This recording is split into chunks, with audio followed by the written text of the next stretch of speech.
So I'll just quickly introduce myself. So my name is Venarable Cunda. So I've been ordained as a monk for, I think I lost track here. So I think more than 10 years now. Okay, so we start off with the Metta Sutta. So if you like, you can chant along. Okay. So the Buddha's word on loving kindness. This is what to be done by one who is skilled in goodness and who knows the path of peace. Let them be able and upright, straightforward and gentle in speech, humble and non-conceited, contented and easily satisfied, not busy with duties, and frugal in their ways, peaceful, calm, and wise and skillful, not proud and demanding in nature. Let them not do the slightest thing that the wise would later reprove, wishing in gladness and in safety. May all beings be at ease, whatever living beings they may be, whether they are weak or strong or meeting none, the great or the mighty, medium, short or small, the seen and the unseen, those living near and far away, those born and to be born. May all beings be happy. Let none deceive another or despise any being in any state. Let none through anger or ill will wish harm upon another, even as a mother protect with her life her child, her only child. So with a boundless heart should one cherish all living beings, radiating kindness over in the entire world, spreading outwards and to the skies and downwards to the depth, outwards and unbounded, free from hatred and ill will, whether standing, walking, sitting, or lying down, free from drowsiness. One should sustain this recollection.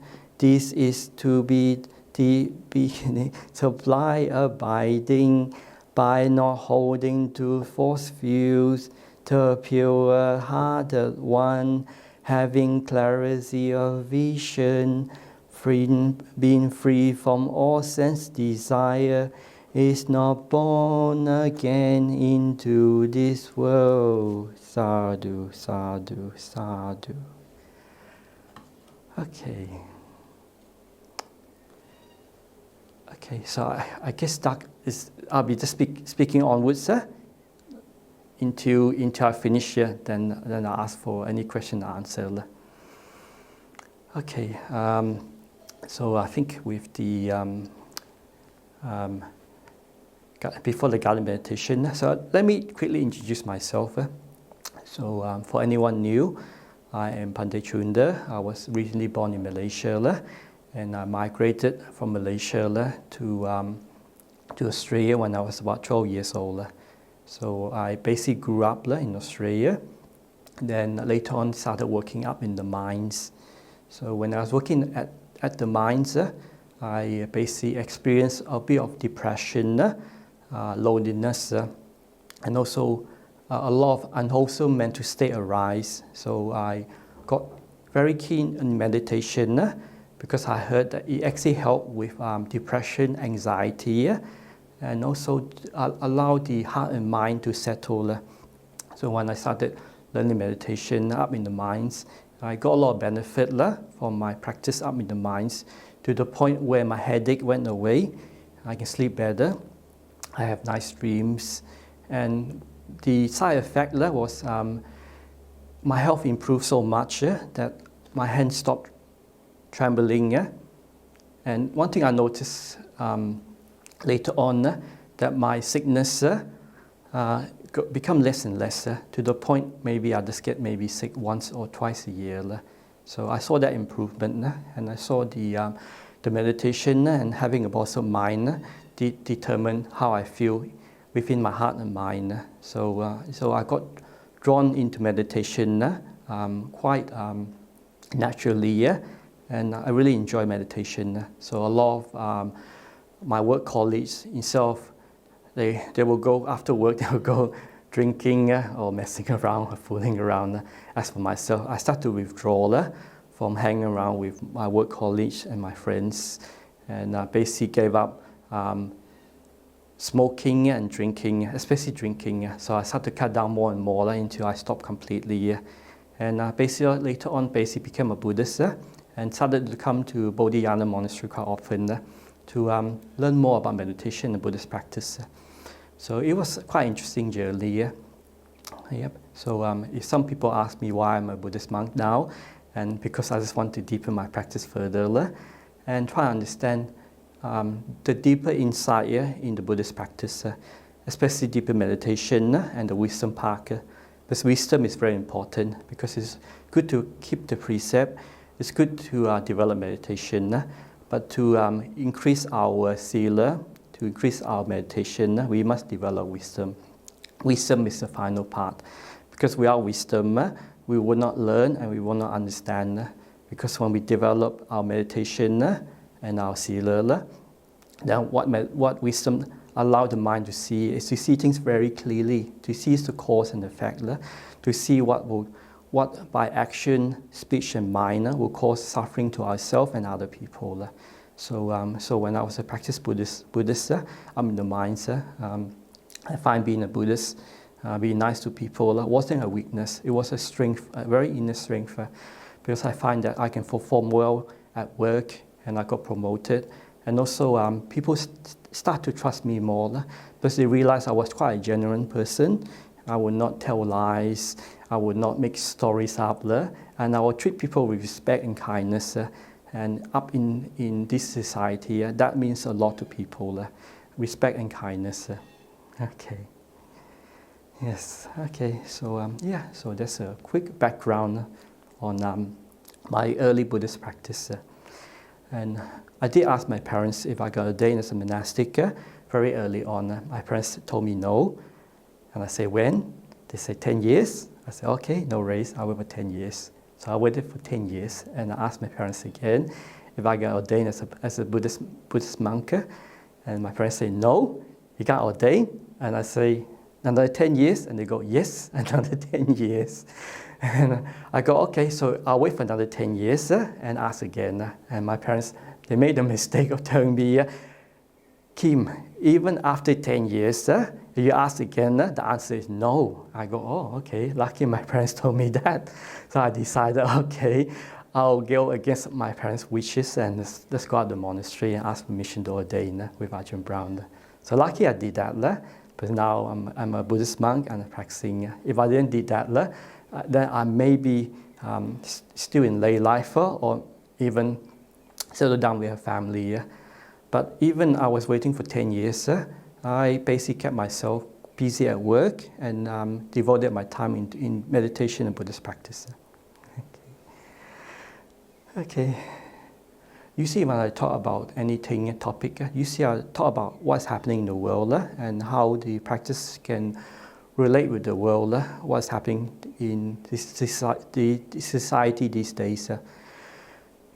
So going to Victoria was quite interesting. So when myself, Ajahn Chitta Paulo and Bhante Bodhidharma and myself went to Victoria in June. When we arrived there, basically within a few weeks' time, the second wave lockdown happened in Victoria. So I was expecting to go down there to help with work and getting the monastery established and building up the community. But when the lockdown came, everyone the whole monastery went into lockdown, and we hardly have any guests coming in to stay.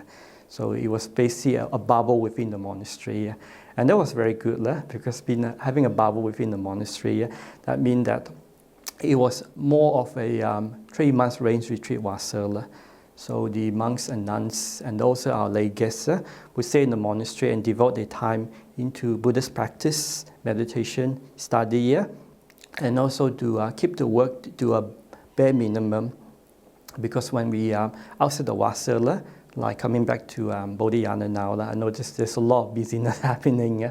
Because we are starting to help to get things organized to build 6 more kutis and to help out with a lot of teaching. So this is one of the online teaching that was available now. But I still remember during the lockdown period, when I was staying at New Ray Buddhist Monastery, we did have a lot of teaching twice a week. One Sunday morning Dharma talk and a Monday night guided meditation, just like the Armadale meditation class. So what the procedure or the class is almost same as Armadale guided meditation. And we found that as we started giving the meditation guidance, more and more people joined, and the numbers kept on increasing. And we went from before lockdown, maybe there's about 10 or 20. Then we saw the numbers went from up to 50, then to 80, then even up to 120. So that was quite interesting to see that all this teaching was quite important because when there's a lockdown, a lot of people are at home and they do have a lot of spare time, especially when things are not doing so well. And when you turn on the news, there's always a lot of bad media, bad news that's happening, or sometimes they call it fake news, and it can be very confusing. And in terms of Buddhism, we realize this is just the way of the world, the 8 worldly condition. And anyone that's not a practiced Buddhist or not a enlightened being, they'll get thrown around by these 8 worldly winds. So basically, 8 worldly winds are basically happiness, sadness, gain, loss, fame, defame, and what else? I think being important and being a nobody. So these 8 worldly winds will basically blow someone around the place. So if someone that's not done any spiritual practice and they haven't done any meditation and they don't watch their heart and their mind carefully, they'll realize this 8 worldly condition will blow someone around all over the place. That's why you look at the news these days, there's so much problems and despair. So it's very important as a Buddhist, we have to learn to basically, when these 8 worldly winds arise, we have to learn to be patient, to watch what's happening and to understand through wisdom. Because the wisdom part is what will overcome our mental suffering within our heart and mind. And we can relate to people in this very skillful way. I'd like to tell a story. So one of the stories that we show on our retreat on the weekend, when me and Bodhidasha went on a quarantine retreat, a quarantine isolation, because coming back from Victoria, all new people arriving to Western Australia is required to go on quarantine for 2 weeks. So for us, it was perfect because we come back here, we did a 3-month retreat. Wasa, we came back here and we did another 2 weeks retreat. At the same time, we did also an online retreat. Just to support our supporters in the Buddhist Society of Victoria. So on that retreat, we show one of a story. So this is a nice story. So this story is basically gave by, I think, Alan Watts. He was talking about, Alan Watts was a practitioner, a Zen Buddhist practitioner. So his story was saying that there's a story of this in China, maybe 200 years ago, where there's this old Chinese farmer. He was farming in the countryside, and he has his wife and his kids. And one time, one of his horse ran away, and he ran away from his farm. Then his neighbors from the village say, "Oh, that's really bad that your horse ran away." And the old farmer said, maybe. But the next day, the horse came back with 3 other horses that the horse found in the countryside. So he came back with 3 other horses. So now the farmer had 4 horses and 2 small horses. Then the village people came over and told the farmer, "Oh, that's really, really good. That's good fortune that the horse came back with other horses." And the old farmer said, maybe. And the next day, one of his younger son trying to ride one of the younger horses. So he got into the horse, jumped the back, and trying to ride around the farm. But what happened was the horse was basically just jumped up and his son fell down and broke his leg. So he had to be in crouches. And some of his neighbors came over and said, "Oh, I'm really, really sorry that your son fell down and broke his leg. Must be very painful." And the old farmer said, "Oh, maybe." Yep. Yeah. So so I mean, when you have good fortune, sometimes you have bad fortune. But a few days later, a official from the army came over, and they was looking for new recruits because there was a war starting up with one of the neighbors in the kingdom. So the army official came in the village was looking for any young, able male to join the army. So when he went to the old farmer's house and he saw that his son has got a broken leg, he said, "Well, that's not really good. You can't do much with a broken leg. So they can't. What's the word when someone joined the army? I can't remember. Description or inscription. So he did not enlist. So after that, all his friends came over and say some of their young, able men that went off because got recruited by the army. So a lot of the young people went to join the army. But his son with a broken leg didn't join the army. So his friends came over and said, "Oh, you're very lucky, really good fortune that they didn't take your son away." And the old farmer saying, maybe. So it's quite funny. It's one of the stories that I saw with Alan Watts. It's almost the same story what Archie Brown was saying about the king with one finger that was amputated. And the king, the doctor that fixed the finger say that good, bad, who knows. So everything is uncertain. So same with life, with this time of uncertainty, with the whole globe, in some part of the globe in lockdown. So I mean, in the beginning, the second wave in Victoria, a lot of people wasn't very happy that the lockdown happened and it was that strict. And so sometimes it's so uncertain what the outcome came out. But at the moment, Victoria is doing well, and the whole Australia is doing very well. And when you compare Australia compared to the rest of the world, we are doing very, very well. We even have some emails coming from other monks from all over the world. I'm not sure all over the world, maybe some places asking if there's space in Bodhiana Monastery, if they come and join the monastery. But we are quite full here, and due to the lockdown restriction, we can't really do that.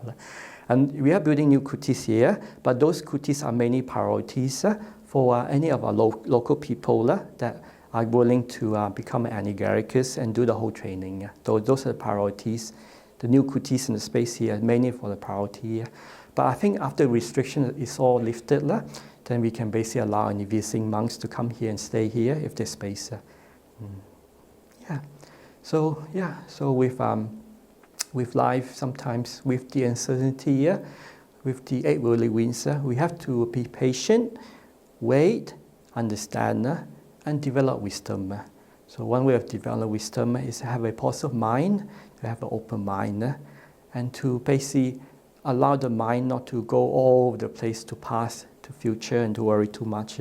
Because when we worry about things too much, it doesn't help how we are like. Because sometimes you look at, I've been checking the news these days, and I realize there's a lot of domestic violence at home with people. And I realize sometimes when things are a bit too hot and things are really going down, people can really stir up one another. So sometimes it's good when things go wrong. It's always just to be patient and learn to rest and learn to be very patient and just wait and wait and wait for things to improve.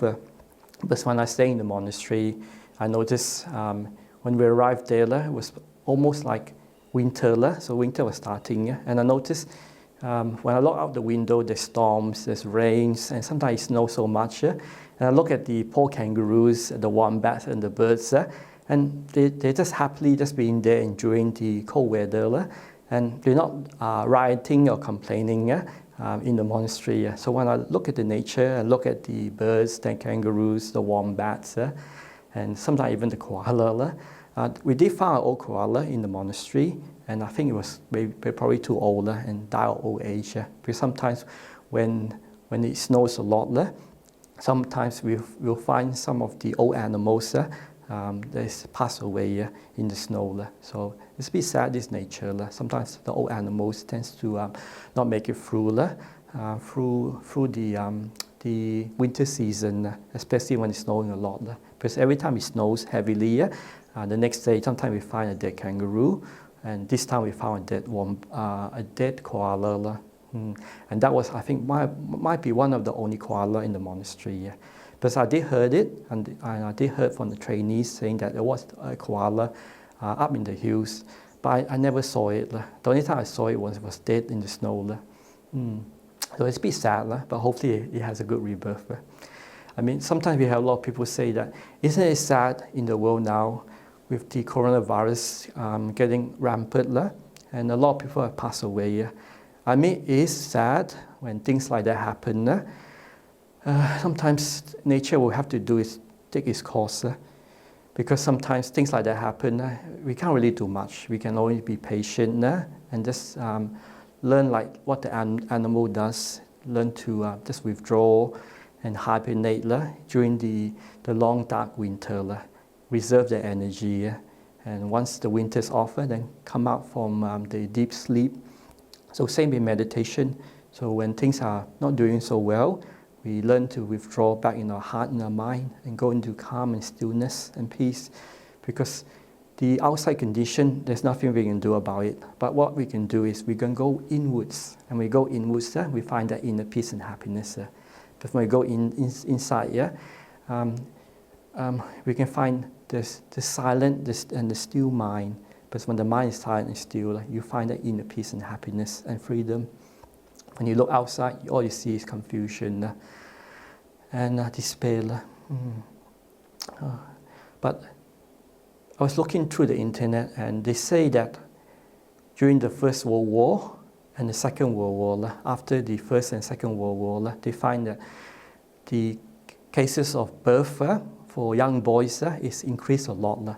So the scientists not sure what's happening. They say, you see, after every major war, every major First World War and Second World War, there tends to be a very high birth rate of young boys.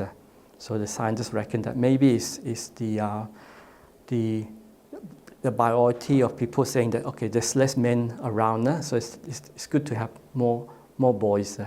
But to me, I see in the Buddhist sense, for those people that serve in the war, and they pass away, and due to I read in a survey that when people join the war, about 80% of people don't want to shoot the next person. So sometimes they aim up higher and they try and miss the person.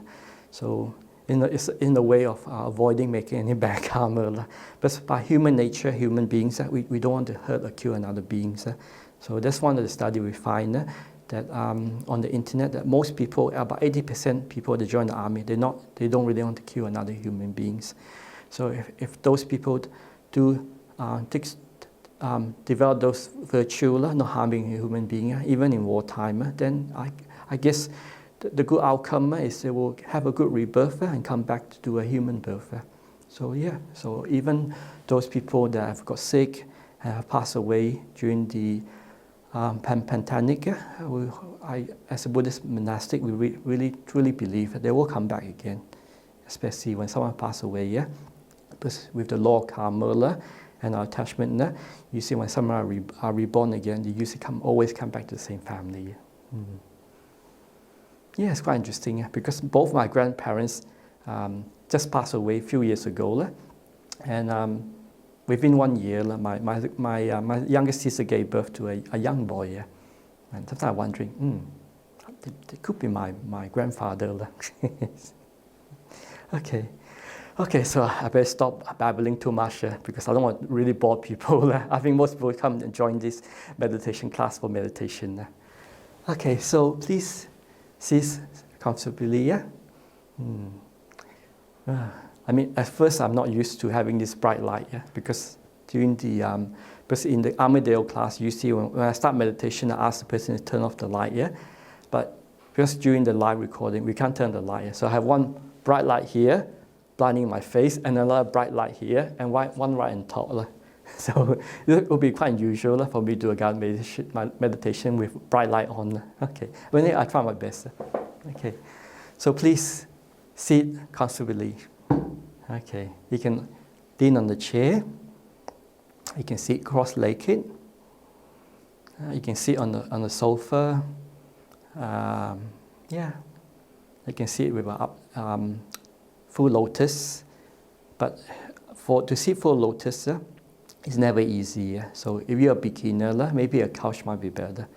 Because the most important thing with the posture is to learn to relax and basically let this body go. Because we don't sit through pain. We sit to relax this body as much as possible and we let it go. Because sometimes if you sit cross-legged and without any support in your back, then it becomes sitting through pain. So meditation is not to develop more pain to the body. It's learn to let this body go as much as possible. Okay. So with sitting nice and comfortably. So now you gently close your eye. So gently close your eye. And take a 3 big breath. Breathe in. And breathe out. Breathe in. Breathe out. Breathe in. Breathe out, relax. And just breathe naturally. It's good to take a couple of big breaths because that allows to bring your awareness to the front, to your front of your face, to your breath. As we are grounded within our front, then we bring our awareness to our face. And we always start with a body sweeping. Because a lot of people used to go straight into the breath. But what I find, I used to do that, going straight to the breath. But I realized when I do that, sometimes the body is not relaxed, it's still a bit tense. So if I can learn to relax the body more, then I find sometimes the meditation goes deeper. So when we can relax the body, the mind becomes more calm and more peaceful. That's why the body awareness is so important. It's like the foundation of meditation. We relax and we let the body go. Then the mind can be more peaceful and still. So gently bring your awareness to the top of your head. Relax, top of your head. Relax your forehead. Then we relax our face. Relax our jaw.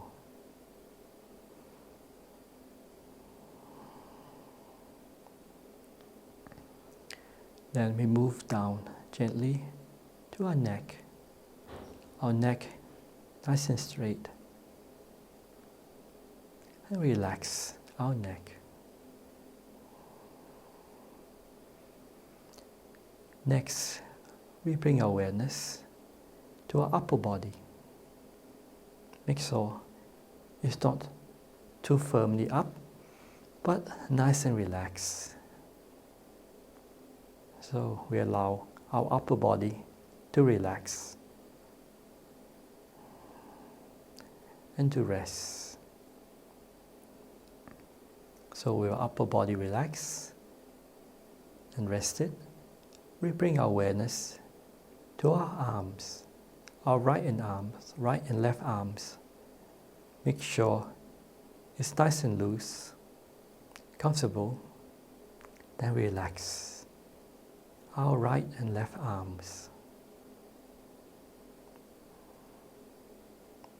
Then we move down to our hands. Make sure our hands is nice and comfortable. Then we relax our right and left hands. Relax our fingers.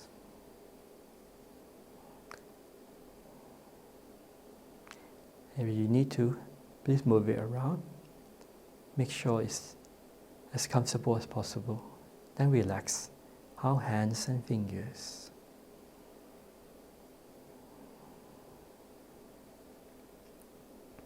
Now, we gently bring our awareness to our back.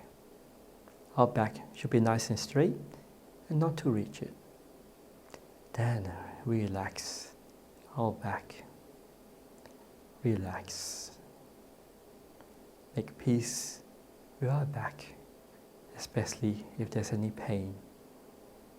If we have a stiff back, if we have an old back, relax it as much as possible. Relax our back. Now, we bring our awareness to our tummy. So, if we just finished dinner or finished work, make sure your tummy, the belt, your pants or your skirt is not too stiff or too tight. Make sure it's loose around your waist, and then relax your tummy.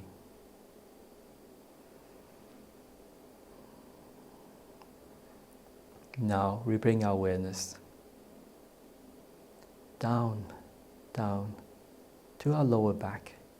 They're sitting on the chair or the cushion. Make sure it's comfortably and loose and relax. Then we relax our lower back. Relax.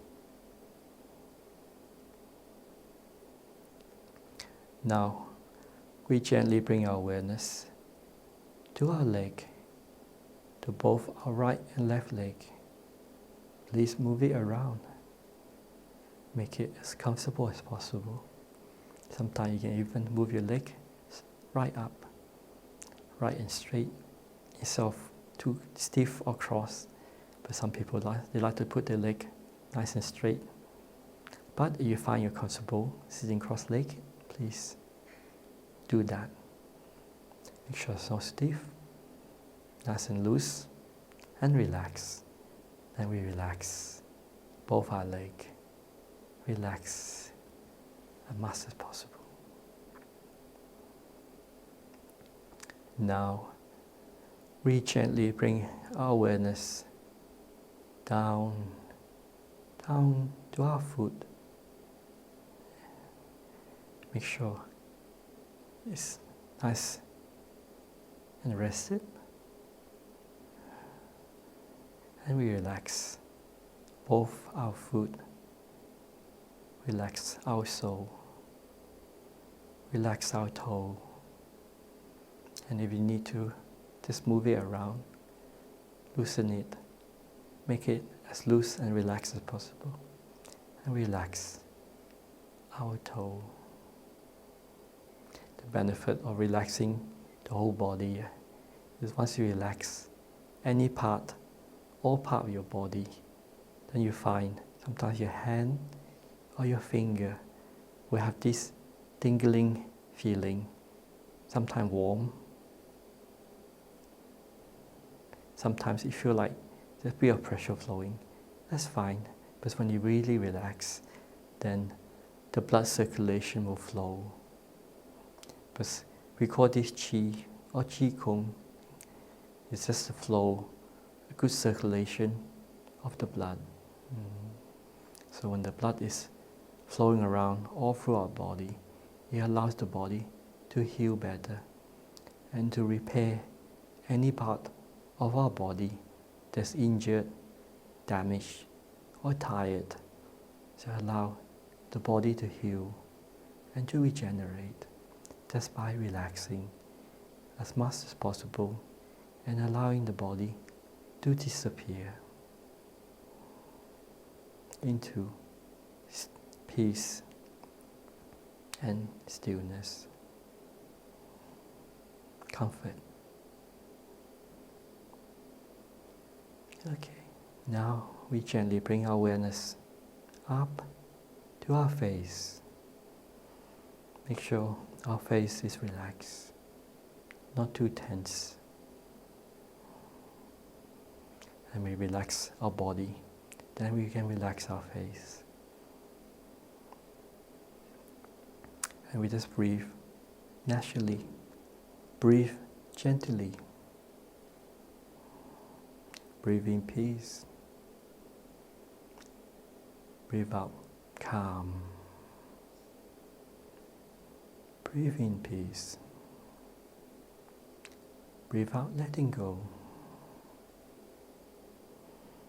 peace, letting go.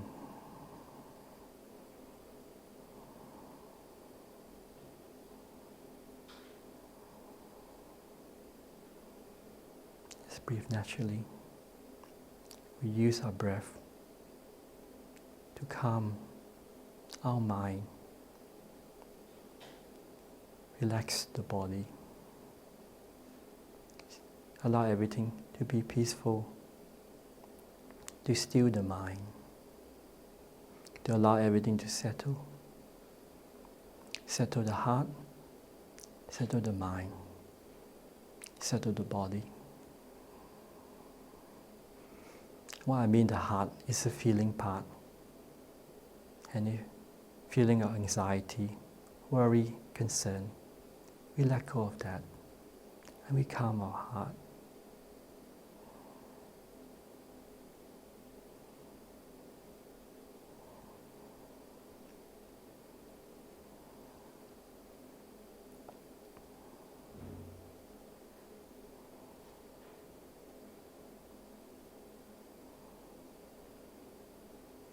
Just breathe naturally, breathe gently, and allow everything to settle.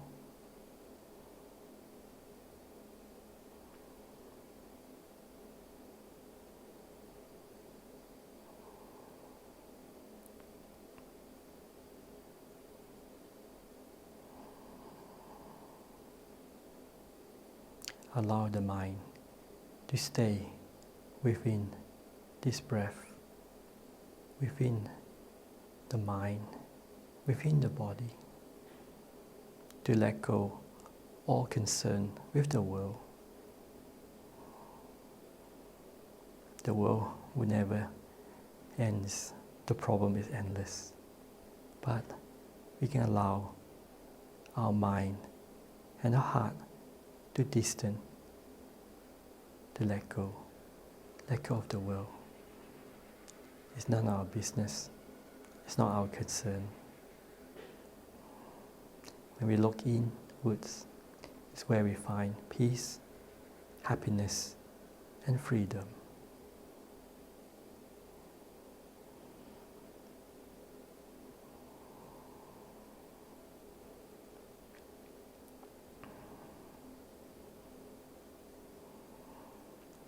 Relax. Relax the body as much as possible.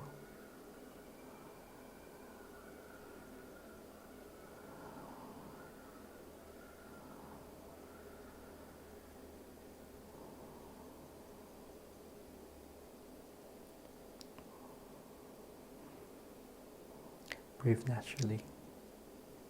Breathe calmly. Breathe peacefully. Use our breathing to to calm the mind, calm our heart, relax the body.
If you find your mind is still wandering, past or future, is okay. Because meditation is not about stopping thoughts. It's about letting go and allow our thinking, our wandering mind, or the monkey mind to slowly settle, become peaceful, and become mindful.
If you find that your legs, your hands, and your body is warming up, it's fine. As you become more relaxed, then the body becomes more sensitive. As it becomes more sensitive, you feel the sensation of the body. That's fine. Just allow the body to do its stuff. Plus, it's a hot day today, so I think that's why I'm sweating a bit, because my body starts to warm up. As the chi starts to flow all through my body. There's one way to regenerate and heal my body. Is allow the chi, the energy to flow all through the body. We relax, and allow the body to flow.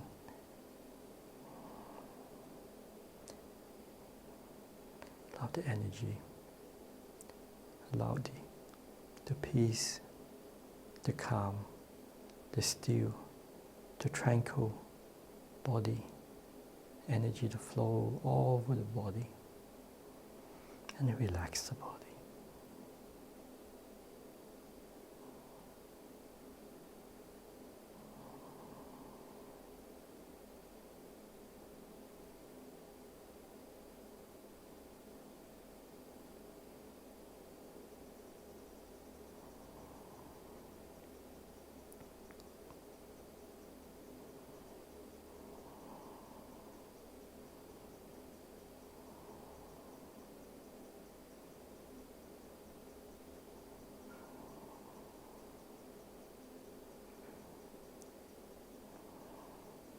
time to time, your body, your mind wander, just gently bring your awareness back to the breath.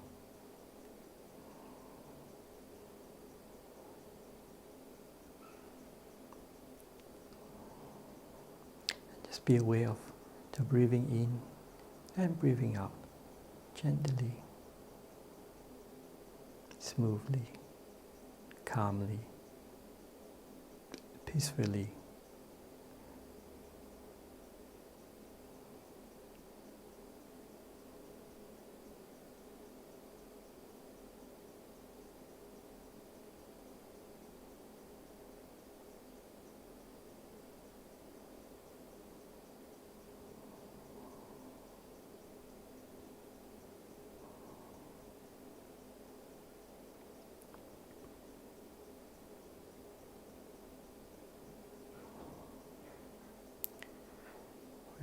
We will finish the meditation in a few minutes. So please enjoy the next few minutes. Enjoy the peace. Enjoy the calm. Enjoy the tranquil mind and body.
Okay, so we will finish the meditation now. So as we finish, just gently come out of meditation and gently open your eye. But please still maintain the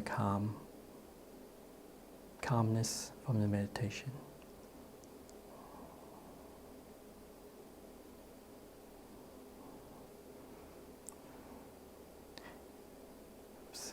We don't have a bell here. Normally we use the bell to ring. I should ask for a bell earlier. Okay. So yeah. So with the meditation, I usually always do a body sweeping, because the body sweeping and the body awareness is very important in meditation. Because before the Lord Buddha taught meditation, breath meditation, he used to taught the unlosement of the body, that this body is a obstacle to calming the mind.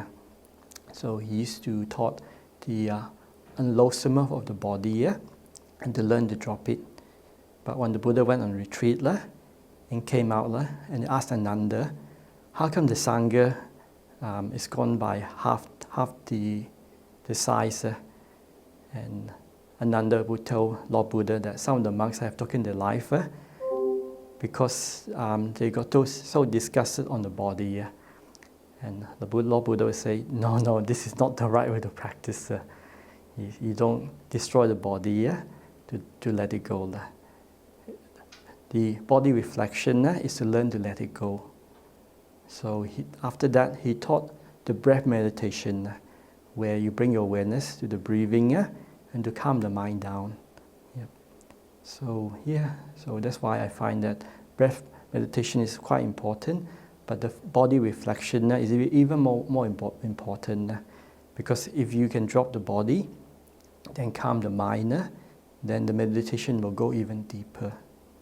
So this body reflection is very, very powerful teaching. One time I went to a place to teach or give guidance to some people that actually got terminal cancer or terminal disease, and they only have a few months to live. So I was going, oh, what can you do? So I remember the body reflection because I found it works for me. So I try it out on people that actually got sickness and cancer, where they experience a lot of pain from the body. And later on, I found that there's one lady got cancer twice. It came back a second time, and she did the relaxing the body and also calming the mind. And she was the only person in the retreat that got very deep meditation. It went so deep that she described her body vanish, her mind become very still, and she saw this really bright, luminous light coming out. And when she went into the light, it was so blissful. And that's what she reported back. And I realized that, she's gone so deep, where the mind is seeing the mind. So normally when that happens, is when someone can drop the body and calm the mind, and what you see is this bright light. So you look at all near-death experience, where cases where people have died in accident or in the hospital, they describe the body just vanishing and the mind become very still, where they see this really bright light that just came out from the mind. So this is the mind seeing the mind. But in Buddhism, this is what we call this a reflection of mind, and that's quite normal and quite natural. So for Buddhist practitioner, we don't have to die. We can calm our five senses and still the mind, and this brightness will arise naturally. So when you come out from the brightness or the still mind, you realize that having this body and mind is a lot of suffering. If you can let it go, then you feel a lot of peace and happiness. And you get a lot of peace, a lot inside. So that's why meditation is very important. Without meditation, it's hard to see that this mind is attached to these five senses, and the five senses is attached to the world. Basically, the more we attach to the world, the more we want things. And when things don't go our way, we get angry. So it tends to drive the sense of self. That's why in Buddhism we have this called greed, hatred, and delusion. Because if we don't still the mind, we don't go into deep meditation, then we will never understand that we are driving our suffering through our attachment, our likes and dislikes. Okay, so that's why if people ask me, how come Venarable Cunda always give this body sweeping, so boring? The reason I give it is because I find it works for some people. And I find, especially myself, as I get older and older, I just have to learn to let this body go. So I don't hang on this body and just complain, it's getting sick, there's pain. Because I find that I'm getting a bit older. As I get older, my eyesight is not doing so well. And if I get sick, it doesn't heal that quickly. So the more I drop it, it gives a better chance for the body to heal and regenerate and recover. And it actually gives a lot of happiness gives a lot of piti or sukha, a lot of peace and calmness to the body. So this is why I use those words to basically encourage people to really let go and go and enjoy the calm, peaceful body. When the body is calm and peaceful, then the mind can go deeper. Okay, so now I can open the floor for any questions. Yes, this is Bob. First of all, welcome back. Thank you. It's good to see you. When you were stuck in ISO in Victoria, yes, do you have a favourite or a particular meditation technique that you use to help cope with all the really, really bad news? I think in the monastery is you see as soon as you look out the window, you see the blue sky, the clouds, the rainbow, the bright stars, the beautiful forests, the animals, the birds, the flowers. When you stay in the monastery, when you look outside, it's so beautiful and it's so calm and peaceful. So that's why for Buddhist monks and nuns, the ideal place to practice is always in the forest. Because when you're with nature, your mind is in tune to the calm and peacefulness of the place. Because when you walk in the city, sometimes you worry about other people, or you get distracted by all the advertising and the conditioning of the world. Because all this conditioning and advertising is very strong. It pulls us out to things that we desire. But when you're in the forest or in the monastery, you look out the window, you go for a walk, you can smell the flower, you can smell the grass, you can smell the fresh air, you can smell sometimes you can smell the animals if they are close by. And when you're in nature, your mind don't wander, you enjoy the beauty of nature. So that was a blessing during the lockdown, because we didn't have any guests coming in, because outside of lockdown, if before COVID arrived, we used to get up to 50 to 200 people coming in to Newbury Buddhist Monastery for the meal offering. So it's like it's almost like a party every day. So after 1 o'clock, then it's very quiet. But during lockdown, we don't have this mass group of people coming into the monastery. So it was very peaceful for the monastic. But also the other problem that I realized is when you don't have a lot of people coming in, so people will come in and happy to come in and to feed the monks, to wash out, to listen to a talker, ask guidance, and also to give a donation to the monastery. So for our Buddhists, they really support the monks and nuns. But during lockdown, it was shut off from the public. So we're going, okay, it may be very peaceful, but being very peaceful and sitting in a kuti, enjoying the view, enjoying the animal, it's not going to pay the bills in the monastery. Because these days, we got a lot of bills to pay. So, but anyway, we started to do more teaching online, like this kind of teaching, and a Dharma talk on Sunday and guided meditation. Then our supporters see that we are doing teaching and stuff, and they go, oh, the monks are still there. So they remember to take care of the monks and put donation online. So after a while, we found more donation came in. I go, okay, that's interesting. But we mainly teach to show people that we're out there, just to support them, because we know they're struggling and suffering out there. So it's just to help them in their practice. So and a lot of people found a lot of benefit from the teaching, and they really want to support the monks and nuns too. So so even the lockdown, we did get a lot of support because we have also catering service where someone will drive to the monastery and just drop off a meal, drop off any shopping and stuff. So a lot of drop off was coming to the monastery quite a lot up in Newbury. So we didn't have a mass amount of people coming, but we got a lot of courier coming off dropping stuff for the monastic, and the trainees will take care of it. So it was good. So it works both ways. So if the monks are practicing well and teaching, then the support will come. So if we disappear and vanish, then sometimes the lay people forget. Anyway, I'm not saying anything not hitting anyway. But we like to teach because it's a service for our community that support us for a long time. And sometimes when we teach, our supporters feel there's a connection there, and they remember us. Okay. Thank you. So, favorite meditation? I don't know how to say. Sometimes just, I think for myself, I use a lot different kind of meditation. I like just letting go, being calm and peaceful, and just enjoying the moment, enjoying the breath going in, and probably stillness meditation. And if I get frustrated or angry at something, or myself, sometimes I get angry at myself quite a lot. And now I practice more loving kindness. So for a practitioner, we use what will calm the mind down.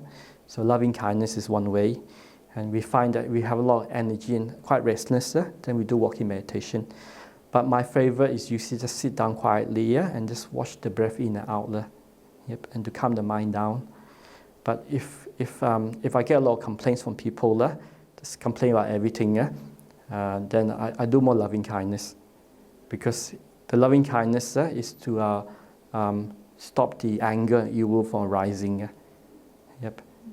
If I'm very restless, then I do walking meditation. Because walking meditation is to bring the awareness to the feet, rising and going. Because sometimes when I sit down, if something is making me very confused or concerned, then I can't stop thinking. It's like I'm going crazy.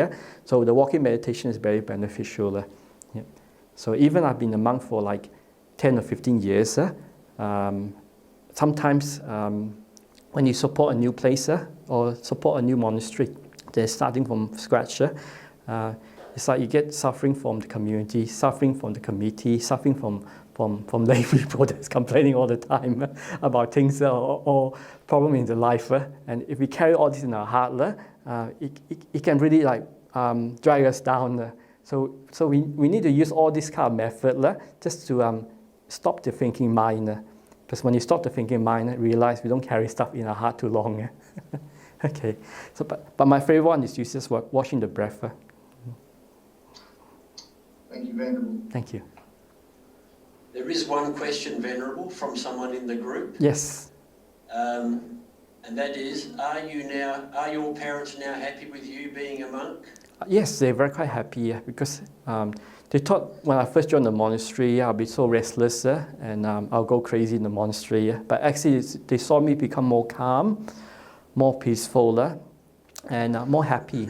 Because they noticed when every year I come back and visit my family during Christmas, because my dad will come back from the mines, my brother-in-law will come back from the mines, my sister and my brothers will have their Christmas holidays. So when I come back, they see I'm happy, I'm more relaxed, I'm not so all over the place and scattered. And they can see in my face because if I don't have eye bags, I don't look stressed out. When I look at my brothers and sisters, sometimes they look quite older and quite tired. So if I'm there, I just be with them and hopefully they can pick up the calm energy. So when they pick that up, it actually makes them quite relaxed too. Because when I went and visit my grandfather before he passed away, so he did told me that when I did came over, he noticed I was quite peaceful and serene, and it actually made him quite peaceful too. So it was quite peaceful until the day he passed away. So sometimes it's good to show by example. So yes, my parents are quite happy. Very good. Does anybody else have a question for Venerable?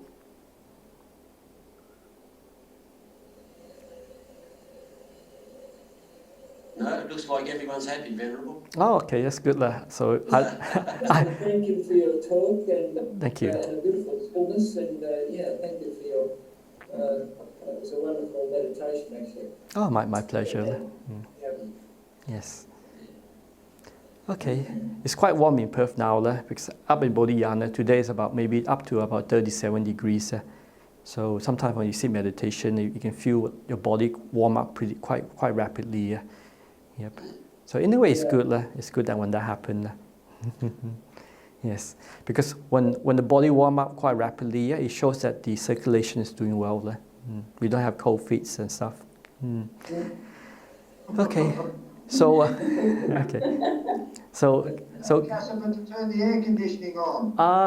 I think the aircon is on, but outside is pretty warm out there. Yes. Yes, it's quite warm. So I hope everyone is nice and warm and not too cold wherever they are. And I mean, it's a good time to practice when there is seems to be a lot of lockdown in the world. Then we can't do much about what's happening in the world. But best we can do is always light a candle or light in our heart. So when we see there's a lot of darkness, a lot of concern, a lot of problem in the world, it's no point complaining about the world. So it's always good to look inside, yeah, and light a light in our heart when the world is in a lot of darkness. So this is one thing I learned being a Buddhist monk. No matter where we go, if we are in Victoria, in Western Australia, or even in Malaysia, we always carry our practice in our heart. And when there's a lot of suffering and worries and problems in the world, we always go inside, yeah, and always like a light in our heart when the world is in a lot of darkness. So please continue practicing, yeah, and please take care of yourself. Okay. Okay. Good night. Thank you. Okay. Okay. Bye. Bye. Good night. Thank you. Good night. Thank you very much, Venerable, on behalf of the group. Thank you. Okay. You're welcome. Yeah. Okay. Bye. Thank you.